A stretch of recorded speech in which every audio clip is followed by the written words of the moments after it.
Hello everyone. आज का हमारा टॉपिक है धातु। तो जैसा हमने एक बेसिक कॉन्सेप्ट जो आयुर्वेद का है, दोष धातु मल मूलम ही शरीरम, ऐसा वाला। तो दोष में जो इससे हमें पता होना चाहिए कि तीनों क्या है। तो इससे पहले हमने जो दोष की वीडियो बनाई है उसको अगर आप एंड तक देखते हैं तो आपको जो दोष का कॉन्सेप्ट है कि दोष क्या है, उनके क्या क्या कैरेक्टरिस्टिक है, वो क्लियर होगा। देन हम बात करते हैं आज की वीडियो में धातु के बारे में। धातु क्या है? धारणा धातुर उच्यते, मतलब जो शरीर जो धारण कर रही है किसी को, इसके लिए उनका वर्ड क्या है? धातु बताया है। तो जो आचार्य चरक हैं उन्होंने चिकित्सा स्थान में 15 नंबर अध्याय में ये वर्णन किया है।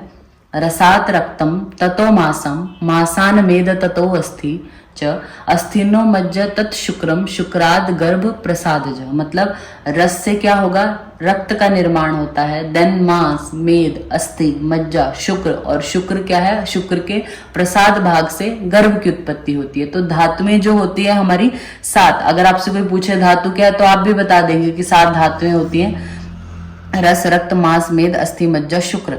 इसके अलावा जो आचार्य चरक है उन्होंने जो धातु है उनका अग्नि पे पाक किस तरीके से होता है और क्या बनता है, उसके बेसिस पे 2 तरीके की बताई है। वो 2 क्या है? प्रसाद भाग, मतलब प्रसाद भाग जो है धातुओं का, और किट्ट भाग जो होता है। ठीक है।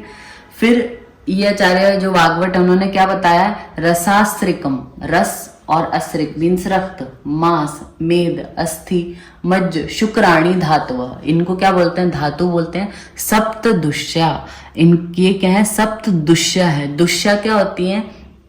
दुष्या बोला वात आदि भी दुष्यंती इति दुष्या, मतलब जो वात आदि से दूषित हो जाएं उनको दुष्या बोलते हैं। एक्चुअली जो ये दोष नाम दिया है और दुष्य जो ये नाम दिया है, ये एक दूसरे के परस्पर, मतलब दोष को आप दोष तब तक नहीं कहेंगे जब तक वो किसी को दूषित नहीं करता। ठीक है। हमने दोष की जो निरुक्ति है वो क्या पढ़ी? दुष्यति इति दोषा, मतलब जो क्या करेंगे? दूषित करते हैं किसी को, इसीलिए उनको दोष बोला गया। हमेशा दूषित करते हैं ऐसा नहीं।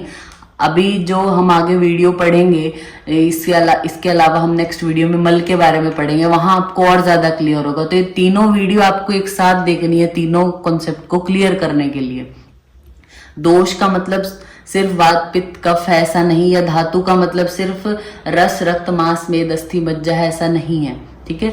तो दोष क्या है? जो दूषित करते हैं, जो दूषित हो जाते हैं इन दोषों से, उनको दुष्य बोलते हैं। तो ये वात आदि दोष जो हमने पढ़े पिछले वीडियो में, वो दूषित जिनको करते हैं उनको दुष्य बोलते हैं। ठीक है।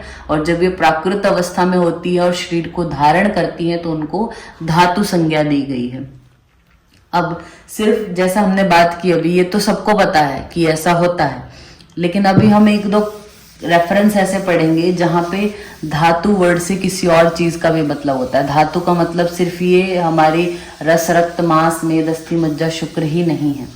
पहला रेफरेंस हम पढ़ते हैं चरक संहिता में सूत्र स्थान में 26/81, जो वहां पे बताया गया। वहां पे क्या बोला? देहे धातु प्रत्यनीक भूतानि द्रव्याणि देहे धातु भी विरोधित्वम आपद्यते परस्पर गुण विरुद्धानि कानिचित कानिचित संयोग विरुद्धानि। वहां पे विरुद्ध का जब वर्णन किया गया तो बोलते हैं कि जो देहे धातु प्रत्यनीक भूतानि,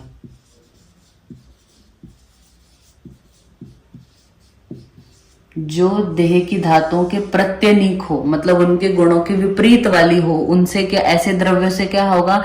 जो देह की धातु है उनमें विरुद्धता उत्पन्न हो जाती है। ठीक है। सपोज जो आपकी धातुएं, अगर इस आपको सिर्फ इतना ही पता है कि रस, रक्त, मांस, मेद, अस्थि, मज्जा, शुक्र कोई धातु बोलते हैं, तो आप सोचेंगे कि अगर रस धातु के गुणों युक्त आप कोई भी द्रव्य ले रहे हो जिसके सेम गुण हैं जो रस के हैं, तो उससे क्या होगा? ज्यादा मात्रा में रस ही बनेगा। रस बढ़ गया तो वो विकृति, मतलब नॉर्मल अमाउंट में नहीं रहेगा, तो उसको क्या बोलेंगे? हम विकृत अवस्था बोलेंगे। तो ऐसे कोई भी द्रव्य जो देह धातु के जो हैं उनके प्रत्यनीक हैं, विपरीत गुण वाले हैं, मतलब आपने सेम अमाउंट वाले लिए तो भी ज्यादा कर देगा, मतलब जो उनके नॉर्मल अमाउंट को चेंज कर रहे हैं, उन द्रव्यों की यहाँ पे बात की गई।